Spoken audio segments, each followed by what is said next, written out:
आता पाहूया राजकीय विश्वातल्या टॉप 9 बातम्या। पवारांनी उमेदवार दिला की त्या ठिकाणी अपक्ष उमेदवार अर्ज करायचा, त्यानंतर तो अपक्ष उमेदवार अजित पवारांना भेटायचा।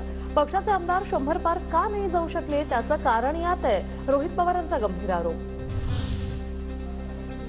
अजित पवारांना कुटुंबानं एकटं पाडलं नाही, ते कुटुंब सोडून भाजपसोबत गेले। रोहित पवारांचं प्रत्युत्तर, पवारांनी घर बांधलं, त्या घरातून अजितदादांनी पवारांनाच बाहेर काढलं। रोहित पवारांची टीका। मुंबईला वेगळं करण्यासाठी दिल्लीतील भाजपचे बाप जरी आले तरी त्यांचे तुकडे करू, फडणवीसांच्या टीकेला उद्धव ठाकरेंचं प्रत्युत्तर। आमचा बाप बाळासाहेब, पण भाजपच्या बापाचा पत्ता आहे का? संजय राऊतांचा सवाल, कुणाच्या बापाचा बाप आला तरी मुंबईला महाराष्ट्रापासून तोडू शकणार नाही, फडणवीसांच्या हल्लाबोलवर राऊतांचं प्रत्युत्तर। शरद पवार गटात योगेंद्र पवारांना लवकरच मोठी जबाबदारी दिली जाणार, सूत्रांची माहिती।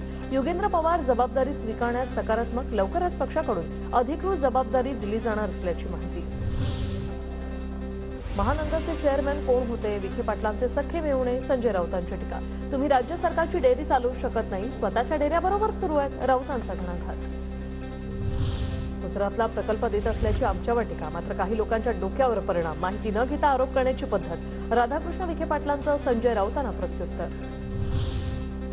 एकनाथ खडसेंनी भाजपमध्ये यावं ही कार्यकर्त्यांसह माझीही इच्छा, खासदार रक्षा खडसे यांचं वक्तव्य। नाथाभाऊंबाबत पक्षातील वरिष्ठ निर्णय घेतील, रक्षा खडसेंची माहिती।